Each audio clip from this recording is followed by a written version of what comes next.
achamupa value yakakwana. Kuna mai vaitosikira mwana utanza isa jadel. Unozoti pana anisa jadel asina murume anopenga. Anisa ani jadel.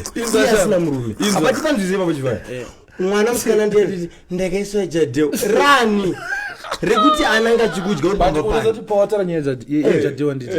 Pane wanu andofarira angachitotora nyaya. Hayo. Ukuona kuti shi. But you have to let kuisa jadel. It's useless. It's too late. It's too late. Ngangonyoporwa chienda kabvisa jadel. Aiwa. Akutoda ma family planning to use. Not jadel. Ma family planning because ukonyoporwa. But wona chi. Akatorowa kudara. Atopera. Apasina. But utorutsa jadel. Apasina basi kuti aisi jadel. Hapana. What's the use? Unoziri jadel. Saka yato gwazva.